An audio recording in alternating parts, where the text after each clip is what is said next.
mi fe ha de caer, Él me sostendrá.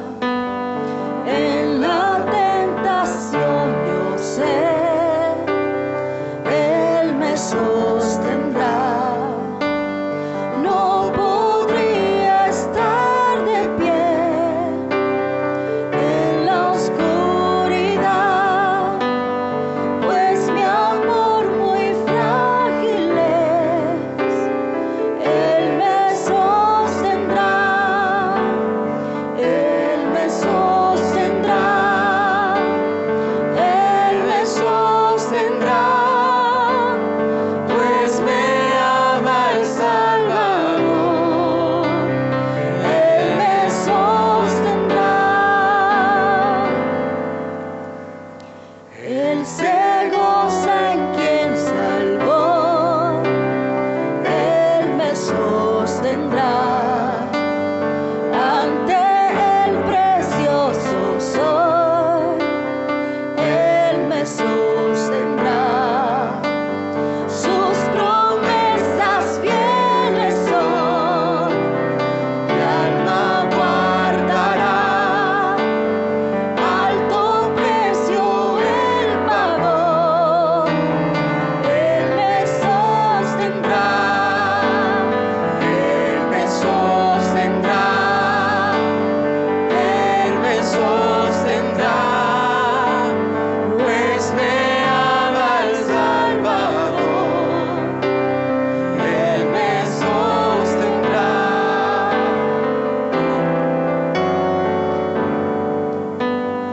Él sufrió y por mí murió, Él me sostendrá.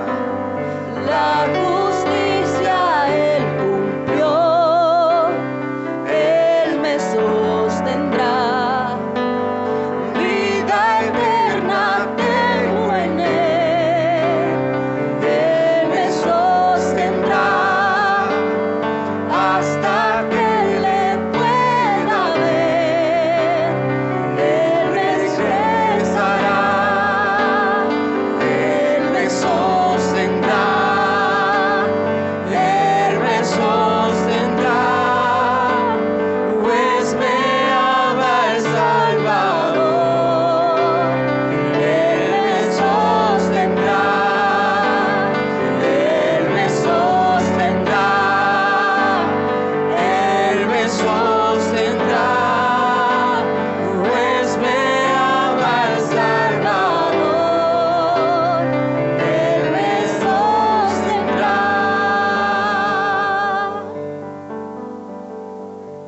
Bueno, mis hermanos, hoy tenemos una grata visita, una visita muy especial. El hermano Jonathan Simmons, quien estuvo ayer dictando las conferencias en conmemoración del Día de la Reforma ahí en la iglesia Árbol de Vida, estará compartiendo esta mañana con nosotros la palabra del Señor.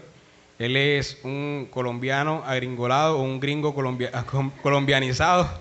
Tiene las dos nacionalidades, bueno, las triple, porque también es de Reino Celestial. Entonces, pues, él estará con nosotros compartiendo hoy. Esperamos que sea de mucha edificación para todos. Adelante, mi hermano. Es un gusto estar con ustedes. En serio, mientras que manejábamos para acá, ver los barrios, me estaban compartiendo los hermanos en la casa de ministerios acá, y acá vive un hermano, acá está un anciano de la iglesia, y fue bonito para mí ver no solamente lo que ocurre acá los domingos, un proceso que es fundamental, o sea, bíblico. Cada paso de este servicio nos lleva tras la Biblia. Y eso para mí es un gozo, un placer estar con ustedes. Yo siento que yo estoy aprendiendo más que ustedes van a aprender de mí. Entonces, por eso les pido perdón. Vamos a mirar a Hebreos capítulo 2. Si quieren abrir sus Biblias.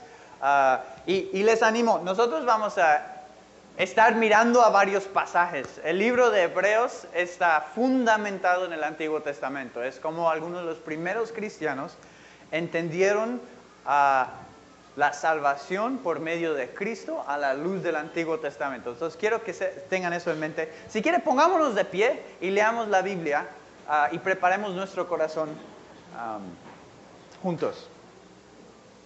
Así dice Hebreos capítulo 2. Por tanto, es necesario que con más diligencia atendamos a las cosas que hemos oído, no sea que nos deslicemos.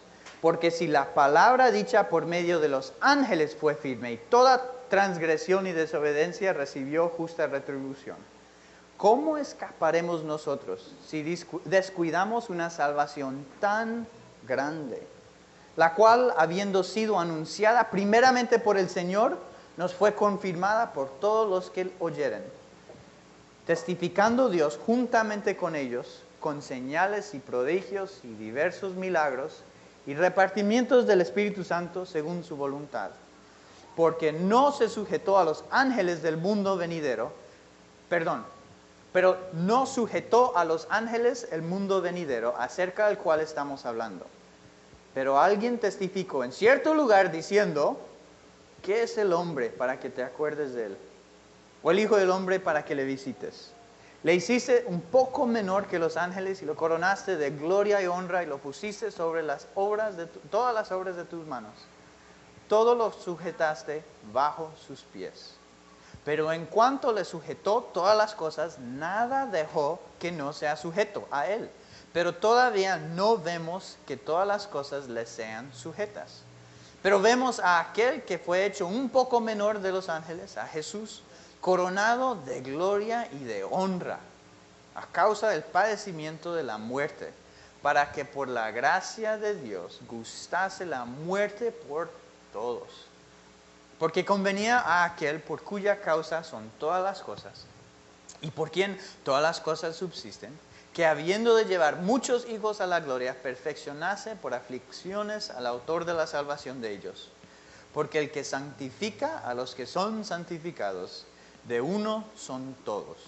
Por lo cual, no se avergüenza de llamarlos hermanos, diciendo, anunciaré a mis hermanos tu nombre, en medio de la congregación te alabaré.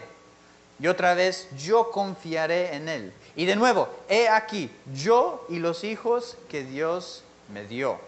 Así que, por cuanto los hijos participaron de carne y sangre, él también participó de lo mismo, para destruir por medio de la muerte al que tenía el imperio de la muerte, esto es, al diablo, y librar a todos los que por el temor de la muerte estaban durante toda la vida sujetos a servidumbre. Porque ciertamente no socorrió a los ángeles, sino que socorrió a la descendencia de Abraham. Por lo cual debía ser en todo semejante a sus hermanos, para venir a ser misericordioso y fiel sumo sacerdote en lo que a Dios se refiere, para expiar los pecados del pueblo. Pues en cuanto él mismo padeció siendo tentado, es poderoso para socorrer a los que son tentados. Oremos juntos. Señor, muchísimas gracias por tu palabra. Gracias que es clara y se puede entender. Yo pido que lo que yo diga hoy, que tú lo uses para tu iglesia. Señor, yo pido que hables por medio de tu palabra, a pesar de la debilidad del que predica. Lo pedimos en el nombre de Jesucristo. Amén. Siéntese, por favor.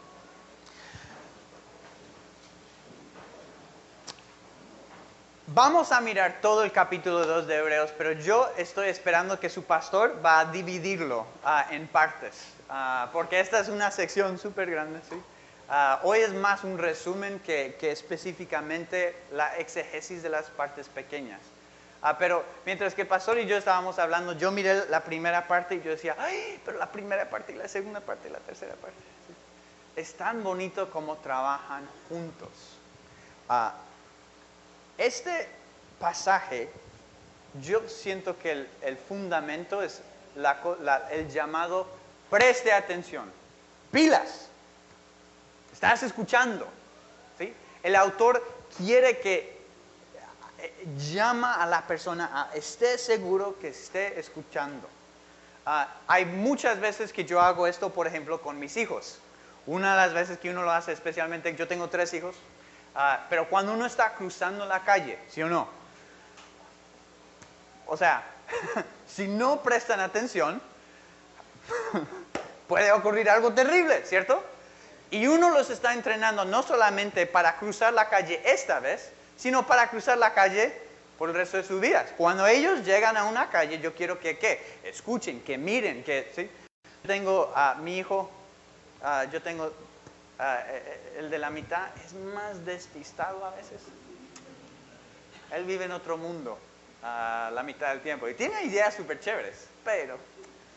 Y es una de esas cosas que a veces me toca decir, mi hijo, pilas. Eso es lo que está haciendo el autor para nosotros. Su vida depende de esta realidad, de esta gran salvación. Preste atención. Pero hay otras veces que también tenemos que prestar atención. ¿Quién se amaneció antes de la subida del sol esta mañana? ¿Quién madrugó? ¿Alguien? ¿Algunos ahí? ¿Sabe lo que me asombra? Yo esta mañana salí para ver, estoy en Cartagena, no conocí antes. Cada vez que sube el sol es un milagro. Y es tan bonito. En todos los lugares, a través del mundo esta mañana salió el sol. Hay veces que nosotros, hay lo cotidiano, lo diario, los afanes. Los niños se despertaron durante la noche, estábamos cansados, lo que sea. Pero hay veces que tenemos que tomar pausa y darnos cuenta, preste atención, hay algo bello. Yo mientras que manejaba acá, yo pensaba, hay una comunidad bella acá. Mientras que haces lo diario, hay veces que tienes que prestar atención, porque mire lo que Dios está haciendo y lo hace diariamente. Entonces, esos son dos tipos de prestar atención. Yo creo que vamos a ver ambos tipos en este pasaje. Uno es porque pilas, su vida depende de esto, y el otro es, ¡ay, qué belleza! ¿Sí? Entonces, quiero que pensemos, debemos prestar atención a lo que hemos oído, esta gran salvación, porque Cristo es el fundamento de esta nuestra gran salvación. Ahora, no conocemos el autor de Hebreos, no sé, de pronto su pastor lo descubrió. Sí, me avisa, porque el resto del mundo quiere saber. Pero el mensaje que se predica, el libro de Hebreos es casi como una predicación continua, ¿sí? Y es claro el mensaje, Jesús es mejor, especialmente acá al comienzo, Jesús es mejor. Y también y dice, es mejor que los ángeles. Piensen en los seres que Dios ha creado más grandes del universo, ¿cuáles serían? ¿Cierto? Los ángeles son tan poderosos y sin embargo él dice, Jesús es mejor que los ángeles. Piensen en el mejor sumo sacerdote, Jesús es el mejor sumo sacerdote. Piensen en el mejor profeta por quien Dios habló, Jesús es aún mayor que Moisés. Y él sigue mostrando estas distinciones, ¿sí? Entonces, ese es uno de estos temas que es súper central. Hoy estamos hablando de esta gran salvación que tenemos por quien es el mejor, Jesucristo. Lo otro que el autor de Hebreos es, ten cuidado. Y hoy dice, tenga cuidado que no se desvíe, no se deslice, ahí en el versículo 2, no perder el rumbo. Pero la idea es, tenemos que mantener la mirada en Cristo. Perdón, en el versículo 1, dice, no sea que nos deslicemos. Entonces, él dice, preste atención. Ahora, yo voy a arruinar sermones para usted, ¿listo? Muchas veces lo que hacemos los que predicamos es primero damos la información y después damos la exhortación, ¿cierto? Acá está un contenido teológico y esto es cómo se aplica a la vida. Acá es interesante, empieza con la exhortación, empieza con el tenga cuidado y después explica por qué es que debemos tener cuidado, por qué debemos prestar atención. Y yo quiero que tengamos eso en mente. La exhortación tiene los imperativos, no más, tienes que. Y vamos a ver, después de 14 versículos, él empieza con los superlativos, que Jesús es más, que Jesús es mejor. Y mejor que el ser más poderoso. Entonces, lo que es interesante, el autor no dice, preste atención a lo que hemos oído para que no, y lo que dice es una advertencia central para la salvación. A través del capítulo 1, dice que en este pasaje dice que primero fue anunciado por el Señor, fue confirmado por los que lo oyeron, los discípulos, los evangelios, y testificado, confirmado por señales, por prodigios, por milagros y dones del Espíritu Santo. Y lo que es fascinante acá en estos primeros versículos, usa lenguaje legal. Yo ayer estuve mucho del día con un abogado.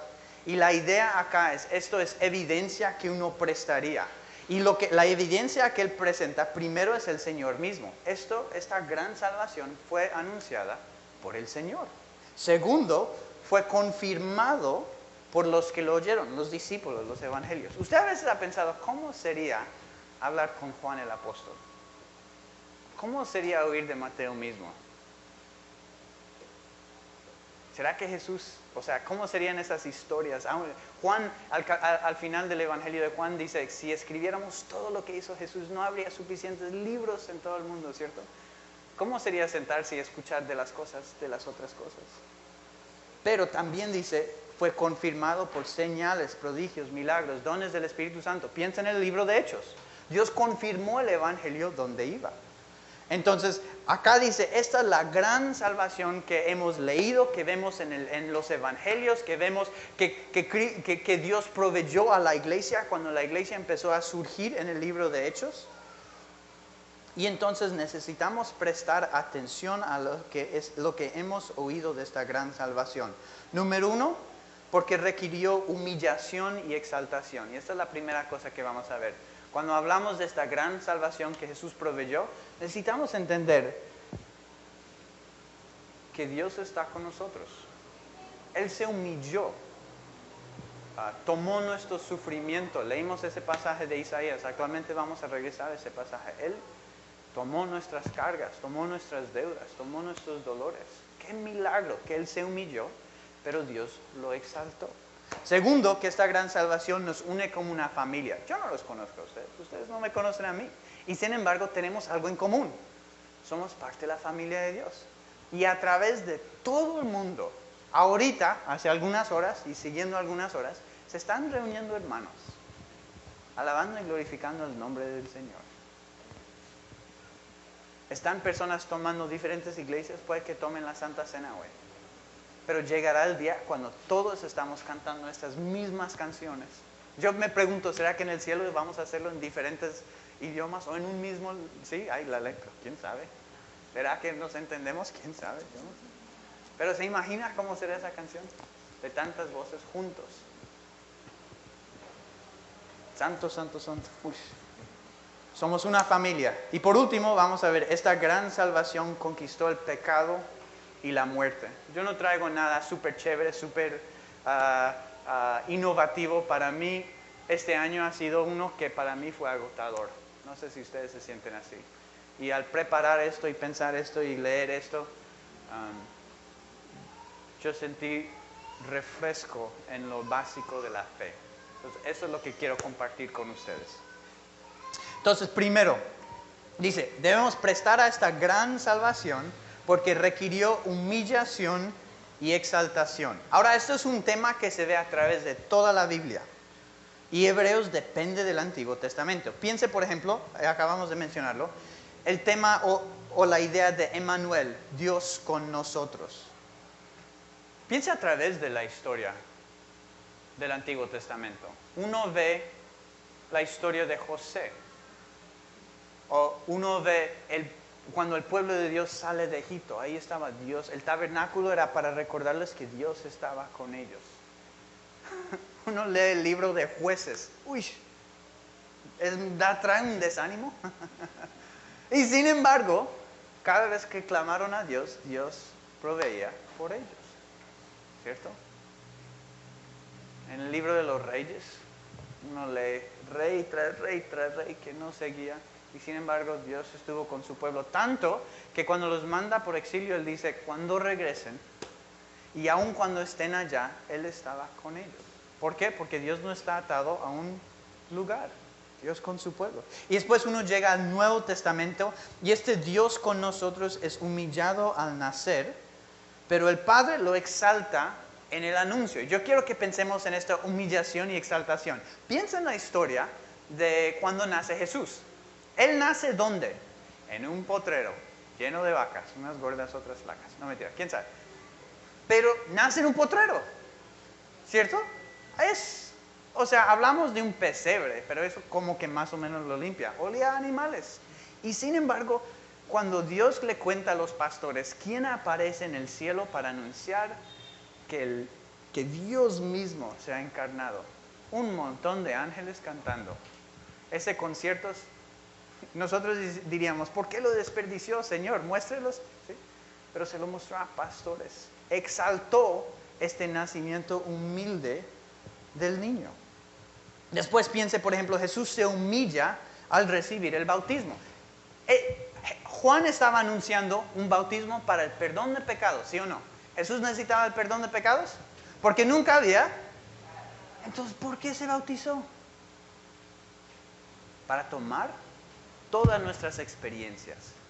Y Juan hasta dice, yo no debo bautizarle, olvídese. Y Jesús dice, no, para que toda escritura se cumpla, ¿sí o no? Y al hacerlo, ¿qué hace el Padre? No aguanta. Este es mi hijo. Ese proceso de humillación y exaltación se ve a través de toda la Biblia. Juan capítulo 17. A mí me encanta Juan capítulo 17 porque vemos una perspectiva de Jesús orando y esa conversación que él tenía con el Padre. Y él aún ahí habla de que él revela al Padre y el Padre lo exalta, este intercambio. Filipenses 2 muestra esto, que siendo Dios mismo se humilló y fue exaltado. Y termina mostrando la glorificación del Hijo. Jesús se humilla para ser exaltado. En este pasaje, eso es lo que vemos, ese es el movimiento que vemos. Y acá hace referencia a Salmo 8. Salmo 8. Si quiere, vayan en sus Biblias a Salmo 8. Primero voy a leer lo que el autor de Hebreos dice en Hebreos 2. Dice, porque no sujetó a los ángeles el mundo venidero acerca del cual estamos hablando. Y después dice, pero alguien testificó y lee parte de Salmo 8. Esto es lo que dice. Cuando veo tus cielos, obra de tus manos, la luna, las estrellas que tú formaste, digo, ¿qué es el hombre para que tengas de él memoria? Y el Hijo del Hombre para que lo visites. Le has hecho poco menor que los ángeles y lo coronaste de gloria y honra. Le hiciste señorear sobre las obras de tus manos. Todo lo pusiste bajo de sus pies. Este salmo es un salmo familiar, es uno común. Glorifica a Dios por el lugar de los seres humanos en el orden creado, por la relación de Dios con su pueblo, por sus promesas, por sus pactos. Y pide a la humanidad glorificar a Dios. Al comienzo y al final del Salmo, ¿qué es lo que dice ahí? Oh Jehová, Señor nuestro, cuán glorioso es tu nombre en toda la tierra. ¿Sí o no? Llama a que glorifiquemos al Señor. ¿Y por qué citaría este pasaje? En Hebreos, el autor hace una exposición de este texto, no solamente en referencia a la humanidad, pero lo aplica al perfecto humano, Jesucristo. La encarnación muestra que Él realmente fue una persona, un humano. Y Salmo 8:5 dice, lo coronaste. Ahora, piense por un momento, en el pasaje Salmo 8 nomás, si usted lo estuviera leyendo, no en el contexto de Hebreos, uno diría, ¿cómo es que Dios coronó a humanos? Pues nos dio la imagen de Dios. Ahora quiero que piense, ¿quién es la perfecta imagen del Dios invisible? Cargamos la imagen de Dios, tú y yo, eso es cierto, pero también cargamos un montón de otras cosas, ¿sí o no? Tenemos pecado. Esa imagen tiene manchas y tiene, ¿cierto? Y sin embargo, acá tenemos la perfecta imagen de Dios. Y en Hebreos capítulo 2, es el Hijo del Hombre, Jesús, es el exaltado.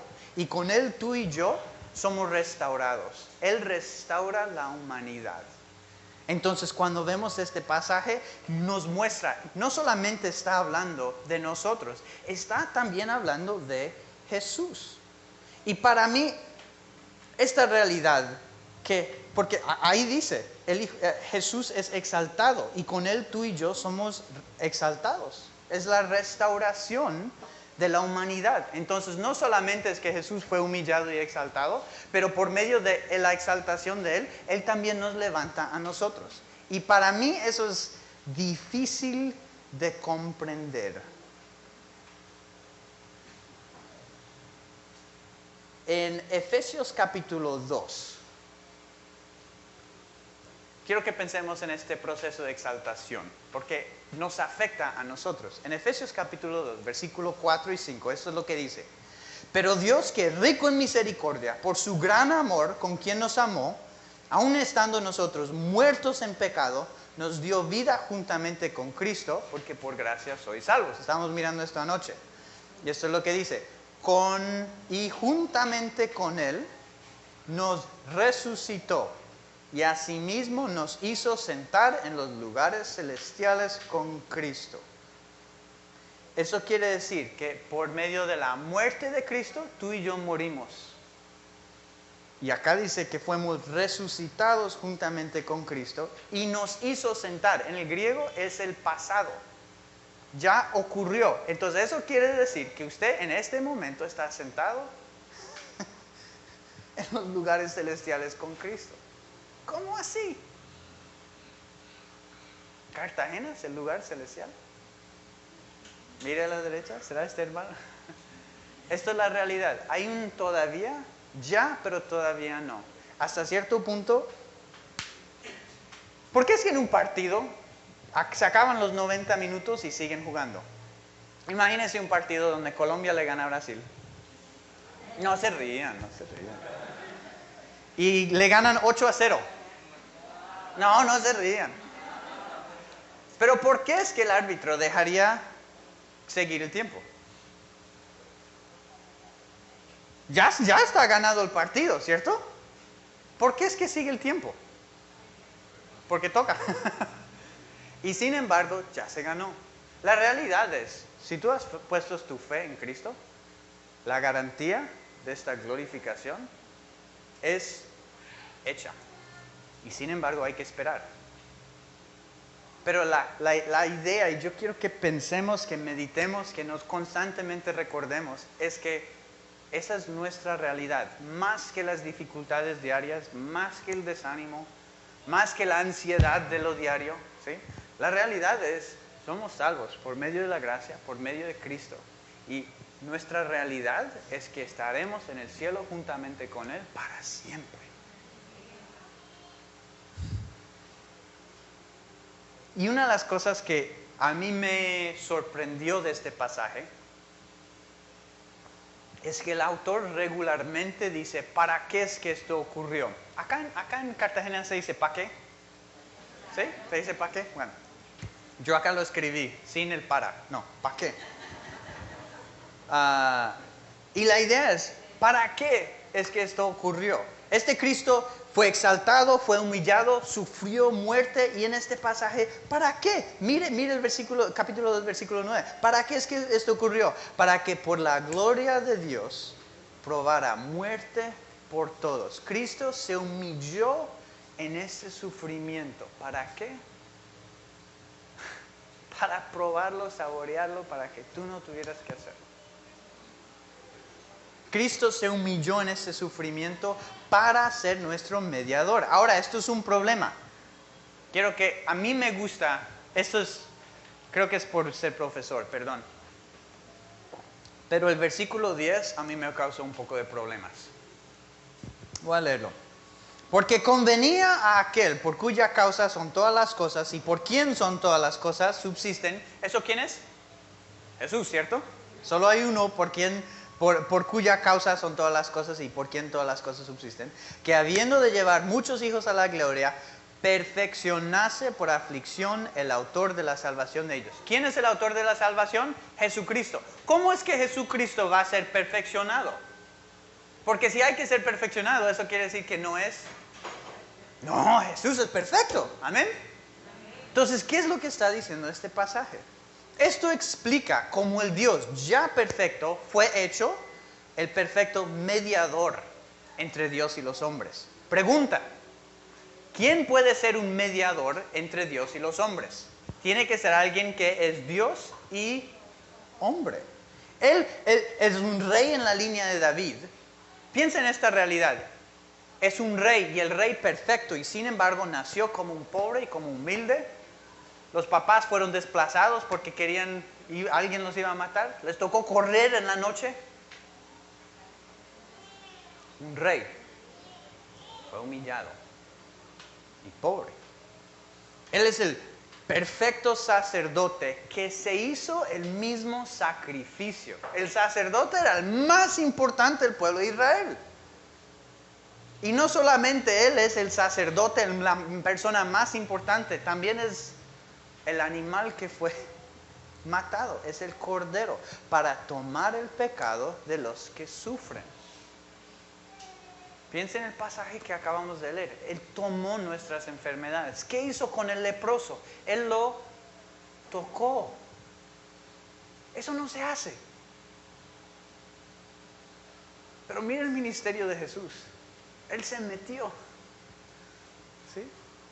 El Dios, ¿quién? El Dios para quien y por medio de quien todo existe, fue hecho, fue perfeccionado, o sea, fue hecho este perfecto mediador. Ya era perfecto, pero fue hecho este mediador por medio de la encarnación. ¿Para qué? ¿Para qué?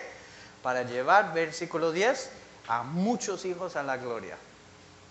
Y Cristo compartió totalmente en la naturaleza humana. Carne y huesos, dice en versículo 14 al 18. No ayudó a los ángeles. Él quería ayudar a los humanos. Nosotros no somos los más poderosos en la creación. Él quería hacerlo por amor. Nosotros no la hemos merecido. Nosotros la hemos embarrado más que, ¿sí, no? Y sin embargo, Él quería hacerse persona. Y no solo cualquier persona, una persona pobre, tocando a los enfermos. Él tuvo que dormir sin casa y hogar. ¿Sí? Y lo hizo por ti y por mí. En Isaías capítulo 52, y no lo planeamos, por eso me encanta esto. Isaías 52 muestra el estento hasta el cual estaba dispuesto a compartir con nosotros. En el 52:13, miren, mi siervo triunfará, será exaltado, levantado y muy enaltecido. Muchos se asombrarán de él, pues tenía desfigurado el semblante. Ahí tiene la humillación y la exaltación, pero juntas. Mire el 53:2, creció en su presencia como vástago tierno, como raíz de tierra seca. No había en él belleza ni majestad alguna, su aspecto no era atractivo y nada en su apariencia lo hacía deseable. Esto está hablando de nuestro Salvador. Era un tipo común y corriente, hasta cierto punto. Uno lo miraba y normal. Y no es solo normal, pero cuando Él murió en la cruz fue despreciado y rechazado por los hombres, varón de dolores, hecho para el sufrimiento. Todos evitaban mirarlo, fue despreciado y no lo estimamos. Ciertamente Él cargó nuestras enfermedades y lo soportó nuestros dolores, pero nosotros lo considerábamos herido, golpeado por Dios y humillado. Él fue traspasado por nuestras rebeliones y molido por nuestras iniquidades. Sobre Él recayó el castigo, precio de nuestra paz, y gracias a sus heridas fuimos sanados. A mí me duele leer este pasaje. Me duele que Cristo tuvo que hacerlo, pero también me da una gratitud.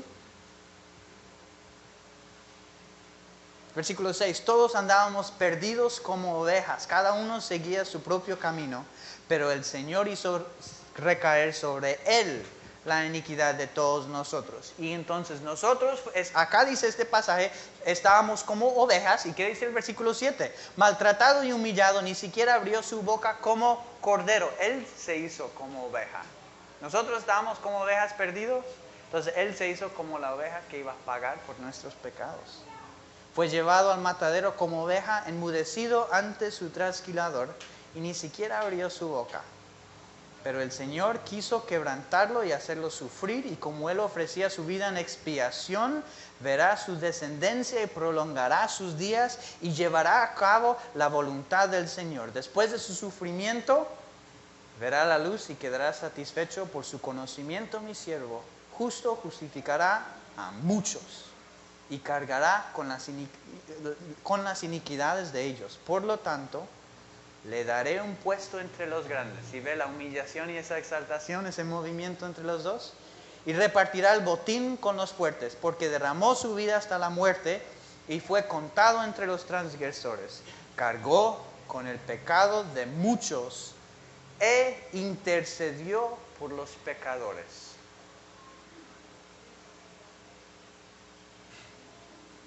No solamente murió, oró por ti. Juan 17, cuando tenga tiempo vaya y léalo. Usted ahí va a ver, no solo oro por estos que han oído, pero los que van a oír por medio de ellos. Esos somos nosotros. Jesús en la Biblia oró por nosotros. Se hizo humano, carne y hueso. Tomó nuestra iniquidad, tomó nuestra enfermedad por la humanidad. Y el que Él se hizo totalmente persona es para mí, puede que no para ustedes, para mí es difícil de entender. Porque, y hablamos esto un poquitico ayer, pero quiero que consideren esto por un momento. ¿Dios puede nacer? Dios puede nacer. Dios, el creador del universo, ¿Él nace? ¿Jesús nació? ¿Cierto? Pero la realidad es, Dios se hizo hombre y por eso Él padeció aún el nacimiento. Una cosa que Dios no tiene que hacer, pero Él lo tuvo que hacer para ser nuestro perfecto mediador. Usted no le puede decir a Jesús, usted no entiende lo que yo estoy pasando. Porque Él sí entiende. Y lo hizo para que cuando tú digas eso, te des cuenta, ¿no sabe qué? Él sí sabe. Es más, al hacerse hombre, le pregunto, ¿Jesús dejó de ser Dios al hacerse hombre? ¿Dios duerme? ¿Jesús durmió? Claro, le tocó. Jesús tuvo que aprender a leer, a hablar. ¿Se imaginó siendo el Dios del universo, por cuya voz, cierto? Por la voz de Dios, todo fue creado, sea la luz. Tuvo que aprender a hablar. Se humilló por nosotros. Él sabe, Él entiende. O sea, el extento de... Estas son cosas un poco chistosas, y por eso las digo. Pero cada de esas cosas las padeció, las experimentó por nosotros. Realmente y totalmente fue Dios y hombre, Jesucristo. ¿Para qué? Versículo 14. Para anular o destruir mediante la muerte al que tiene el dominio de la muerte, es decir, el diablo. ¿Y para qué más? Para librar, versículo 15, a todos los que por temor a la muerte estaban sometidos a la esclavitud durante la vida. ¿Y para qué más? Versículo 17. Para ser un sumo sacerdote, fiel y misericordioso al servicio de Dios, a fin de expiar los pecados del pueblo. Él fue humillado para perdonarnos nuestros pecados y para librarnos del temor. Ya no tenemos que estar con miedo. 1 Corintios 15, ¿cierto? Ya el agujón se perdió. Entonces, ¿por qué es que necesitamos prestar atención a esta gran salvación? Porque tu vida depende de esto. Note, tome el tiempo de meditar en cuán grande es Dios, porque Él ha hecho tanto por ti. Preste atención, piénselo, examínelo y que el corazón de gratitud surja por eso. Ponga su fe en Jesucristo. Segundo, necesitamos prestar a esta gran atención porque nos unió como una familia. Este es eso, lo que yo hablaba de la subida y bajada, del sol. Esto nos llama a prestar atención por la belleza. No te la pierdas. Esa es la cosa. Cuando sube o baja el sol, uno tiene unos momenticos y se fue. Y nunca va a ser igual. Cada vez es diferente. Con mis hijos, otra vez. ¿Usted alguna vez? Bueno, cuando yo crecí en el campo, en Nariño, y uno veía las estrellas siempre, porque se iba a la luz cada 15 días, más o menos. Y ahí se veían las estrellas, pero hermosas. ¿Sí? Uno veía todo el cielo, se parecían súper cerca. O uno madrugaba para ir a coger el bus y ahí estaban también.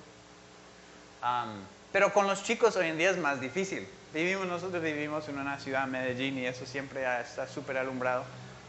Pero hay veces que nosotros hemos estado en un lugar donde está más oscuro y uno puede mirar las estrellas. Y nosotros les decíamos a los chicos cómo es ver las estrellas. ¿Cómo se llaman las que...? ¿Cómo es? Fugaz, eso.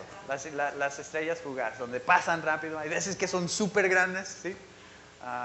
Se supone que realmente son piedras, no son estrellas, pero bueno. Pero pasaba una y, ¡ay, mire, ahí estaba! Y especialmente el niño decía, ¿dónde me la perdí? ¿Sí?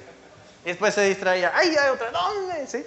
La idea es, tenemos que prestar atención porque usted puede perderse la maravilla de algo. Yo creo que es totalmente posible que nosotros como cristianos seamos salvos, pero no hayamos pensado en esta gran salvación. No hemos considerado qué tan bueno es Dios. Y eso causa no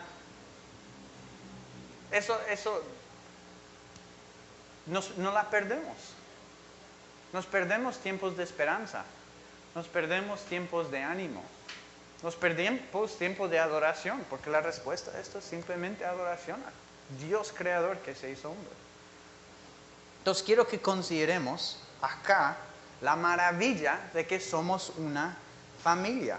Yo quiero que regresemos al paquete de 2:10 donde dice, a fin de llevar a los hijos a la gloria. Piensen cuántas personas esto incluye. Piensen cuántos creyentes hay en todo el mundo ahora. Y después piensen la realidad de que la iglesia ha existido por 2000 años. Entonces, ¿cuántas personas será que esto incluye, esta gran familia? También quiero que piense en la distinción, diversidad, la variedad que hay entre estas personas. Hay personas de todos los países, ya diferente. Puedo ser honesto, esto está grabando y están... Ay, no, voy a decir algo de la arepa paisa. Perdónenme, hermanos paisas. Imagínense, en esta familia hay personas que les gusta la arepa paisa. La arepa ocañera. La arepa de Bogotá. Cartagena tiene, yo no he comido, acá es más patacón, ¿sí o no? Sí. Huevo. ¿Patacón con huevo? Arepa con huevo. Ay, no la he probado, me toca antes de irme. Pero solamente en Colombia hay tanta variedad, tanto cambio. Piensa en el resto del mundo. Y ahora piense, ¿usted ha visto fotos de estas personas? Anoche estábamos mirando la Reforma. Hay algunos tipos que salen con unos cortes de pelo y uno dice, ¿qué estabas pensando, hermano? Esa variedad está en esta familia. ¿Sí? Varios idiomas, niveles de educación. Gente que le gusta el mar, gente que le gusta el desierto, gente que ¿sí? Tanta diferencia, distinción, y sin embargo, estamos en una familia. Eso no, la cosa no debe ser así. Cuando hablamos de familia es porque casi somos muy parecidos y por eso nos peleamos tanto. Y sin embargo, la realidad es, el cuerpo de Cristo ha existido por tanto tiempo, en tantos lugares. Ya hay personas que verdaderamente han adorado al Salvador y somos parte de una familia. Todos somos adoptados a la familia de Dios. 1 Juan 3 dice, fíjense qué gran amor nos ha dado el Padre para que seamos llamados hijos de Dios. Somos herederos. 1 Pedro 1:3. Alabado sea Dios, Padre de nuestro Señor Jesucristo. Por su gran misericordia nos ha hecho nacer de nuevo mediante la resurrección de Jesucristo para que tengamos una esperanza viva y recibamos una herencia indestructible, incontaminada e inmarchitable. Y en esta familia se nos llama santificados. Mire el versículo 11. Porque el que santifica y los que son santificados de uno son todos. Por lo cual no se avergüenza de llamarlos hermanos. ¿Por qué es que no le da vergüenza llamarme a mí hermano? Porque soy santificado. Míreme. No. ¿Yo soy perfecto? ¿Su hermano es perfecto? ¿Su hermana está perfecta? Pero acá dice, somos santificados. Antes de que consideremos eso, quiero que, mire, uno que santifica.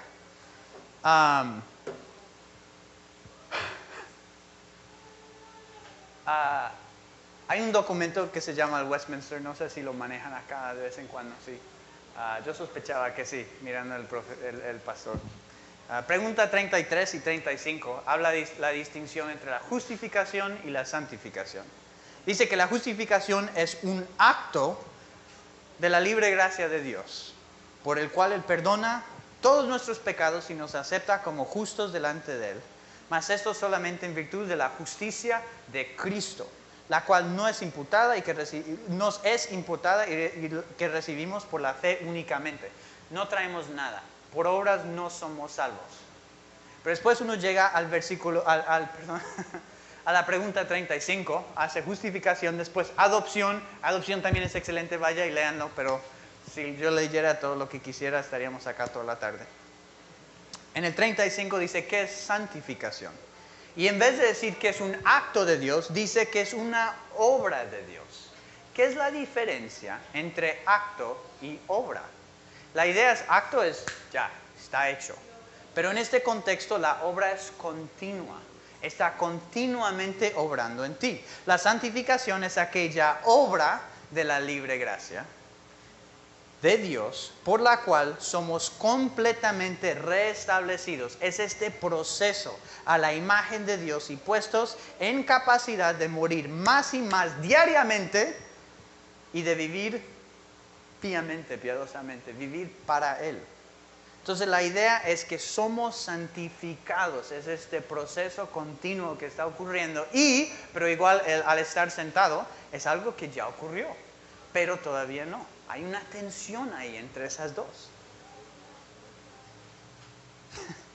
1 Corintios 6, versículo 11, da una lista de pecados. Al comienzo de 1 Corintios 6 es una lista de pecados, pero esto es lo que dice en el versículo 6.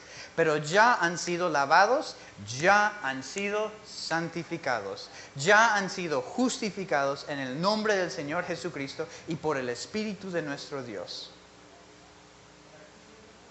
Efesios 2, 8 al 10. Por gracia han sido salvos mediante la fe, no por vosotros para que nadie se gloríe, sino que es un regalo de Dios, no por obras para que nadie se gloríe.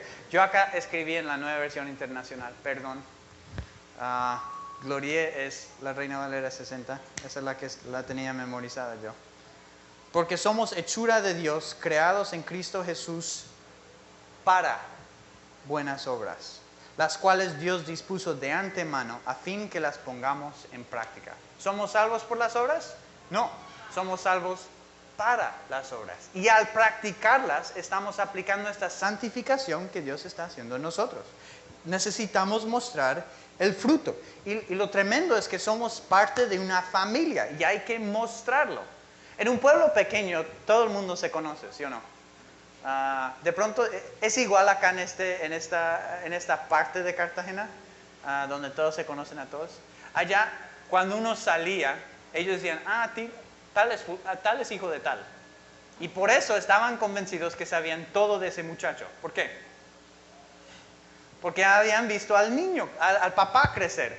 Y él hacía muchas de las mismas cosas y llegó a ser tal. Y uno como el niño decía, no, yo soy persona independiente. ¿Cierto? Y después uno se da cuenta que tiene las mismas mañas del papá. Y uno se da cuenta, no es que estaban todo correcto, sí, soy una persona independiente, pero tengo algunas de las mismas costumbres, yo pongo las manos de la misma forma. Mi papá cuando quería hacer un punto, se quitaba las gafas y hacía así. Uno prestaba atención, ¿sí? La idea es, somos parte de una familia, nos debemos volver más y más como este Jesucristo, tras el cual somos modelados. Entonces, el actuar con frutos, con obras, simplemente es mostrando lo que verdaderamente somos. Hemos sido santificados. Y no somos perfectos, pero hemos sido santificados. Actúa como lo que eres. Y cuando no lo hagas, pida perdón. Y pida al Espíritu Santo, cambie mi vida. Ese es ese proceso de santificación. También le animo a ser paciente. Esto es algo que ser paciente con otros, pero también ser paciente con usted mismo. Estos años, me he dado cuenta que estoy muy agradecido que Dios me muestra mis pecados uno por uno, o máximo 2 por 2. Si Él me diera la lista toda de una, no, yo me desanimaría.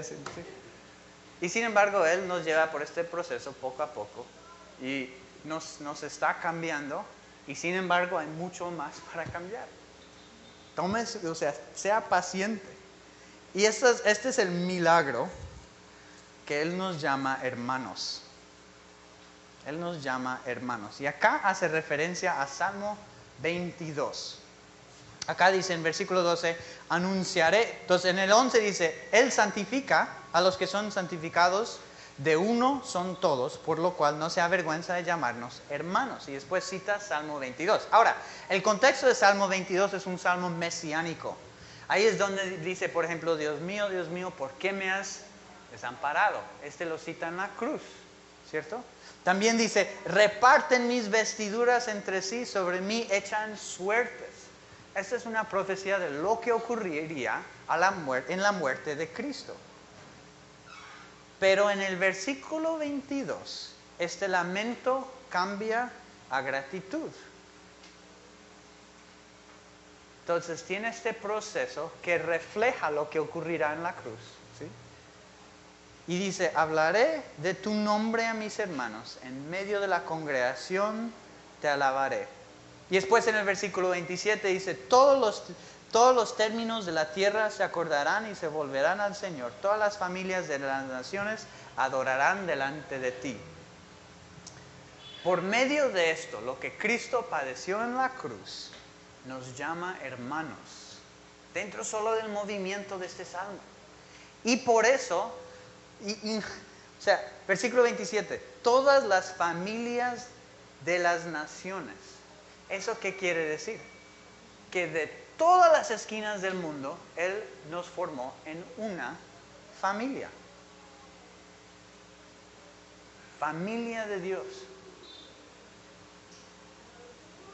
Hay ese pasaje en Hebreos que habla de que venimos al trono de gracia confiadamente por medio de Jesucristo.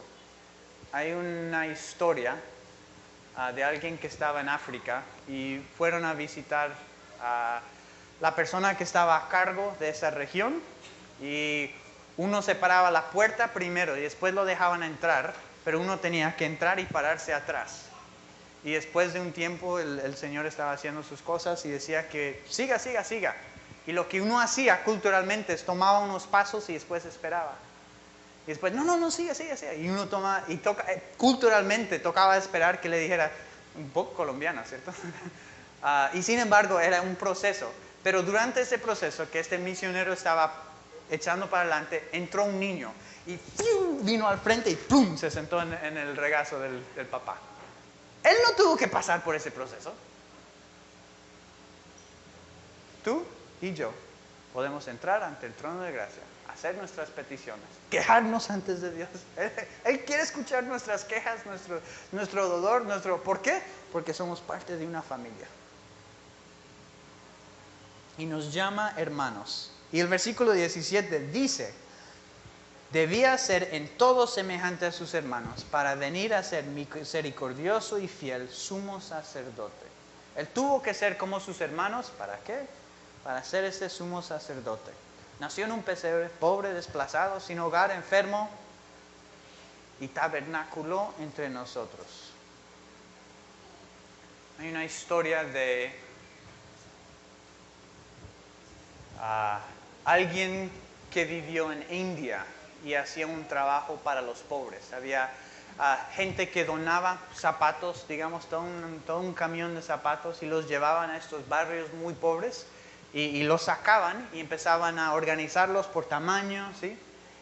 Y esa señora que trabajaba, ella cogía el par al organizarlo buscaba el par más viejo, que estuviera más destrozado, y los cogía y se los ponía. Y toda la gente decía, señora, póngase zapatos que sean buenos, ¿sí? Y ella decía, si nuestro ministerio es entregar esto a ellos, ¿por qué no tomaría yo los más viejos y los más rotos para que ellos puedan tener los mejores? La realidad es, Jesús tomó las peores partes de la humanidad por nosotros. Aún la muerte para hacer una familia. Hay abuelas. Mi abuela murió este año pasado, este septiembre. Y creo que hasta ahora, yo lo veía antes, pero hasta ahora nos damos cuenta el trabajo que ella hacía para unir la familia. Familia toma trabajo. Y Jesús hizo esa obra para que seamos una familia. Y por último, y este es bien cortico, hay que prestar a esta gran salvación porque conquistó el pecado y la muerte. Necesitamos prestar atención porque nuestra vida depende, porque Él nos salvó de la muerte. Si usted no ha puesto su fe en Jesucristo, lo animo a considerar, hable con su pastor, hable con los ancianos, pero tome el tiempo de considerar que Él nos salva de nuestros pecados. Versículo 9 dice, Jesús coronado de gloria y honra a causa del padecimiento, a causa del padecimiento de la muerte. Perdón. Vemos a aquel que fue hecho un poco menor de los ángeles, a Jesús coronado de gloria y de honra, a causa del padecimiento de la muerte, para que por la gracia de Dios gustase la muerte para todos. Él probó la muerte por todos. Él es el sumo sacerdote y el cordero. ¿Para qué? Para destruir la muerte. Él mató la muerte. Considere eso. Es raro decirlo. Y sin embargo, Él mató la muerte. Ya no tiene poder la muerte sobre nosotros. ¿Por qué? Porque Jesús la probó, la masticó y la escupió. Versículo 18. ¿Para qué? Para socorrer a los tentados. Y yo quiero terminar con esto. Cuando eres tentado, Cristo entiende. Nos ha dado la esperanza de resistir. Aunque no resistamos y caigamos, Él nos da nueva esperanza de empezar de nuevo, pero nos da la habilidad de decir no. Y no podemos hacerlos por nuestras propias fuerzas, pero cuando estás en la mitad de tentación, puedes clamar a Cristo porque Él no solamente entiende, Él nos acompaña. ¿Por qué?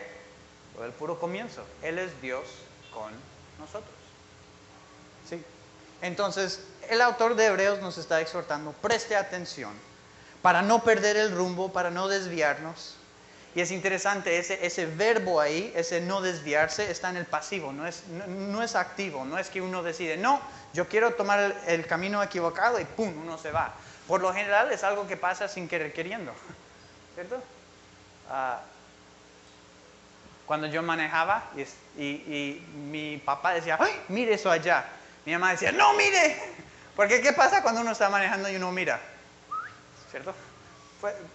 No fue acción, fue falta de acción, de mantener, no se desvíe, para no descuidar una salvación tan grande. No se deje llevar, no se deje distraer. Hay que tomar tiempo, enfocarnos en esta gran salvación, porque las consecuencias son eternas. Cuando yo era chiquito, nosotros íbamos a una vereda que se llamaba... ¡Ay, se me fue el nombre! Pero nosotros vivíamos, entonces, se acababa la carretera, destapaba, y uno iba otra hora y llegaba a nuestra casa.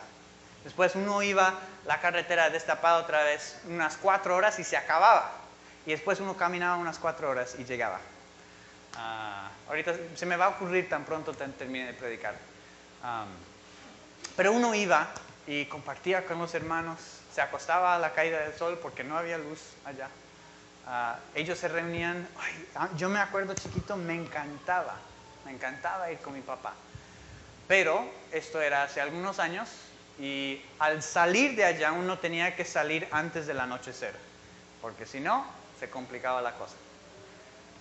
Y yo me acuerdo una vez, solo era mi papá y yo, y salimos un poco tarde y el carro estaba parqueado y uno veía la colina desde el comienzo, uno veía dónde estaba y mi papá dice, Jonathan, por lo general se toma 4 horas, toca hacerlo en 3:30, toca correr, ¿sí? Toca es no parar.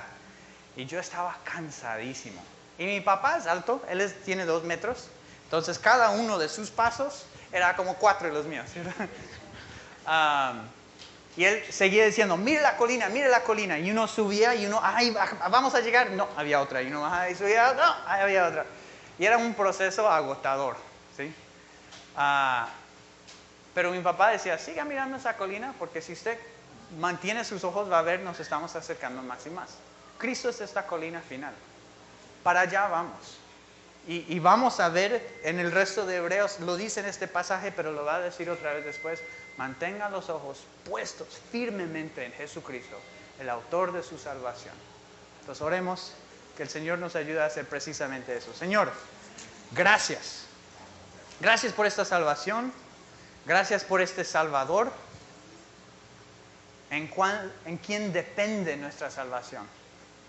Señor, hay tantas veces que nos descuidamos, que prestamos atención a los temores, las ansiedades de las cosas alrededor y sin embargo, tú nos llamas a tener los ojos puestos en Cristo.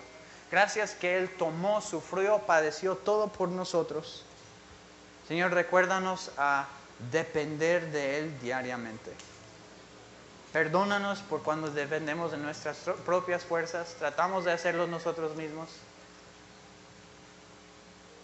Y Señor, que prestemos atención, 1, para darte gloria, qué bella esa salvación. Pero 2, porque la vida nuestra, gracias porque nos has salvado. Para los que no lo conocen, Señor, ayúdanos a compartir la realidad de esta salvación a otros, para que ellos puedan ser parte de esta familia. Por favor, Señor, úsenos para que otros lleguen a una fe en Jesucristo. Lo pedimos en el nombre de Él. Amén.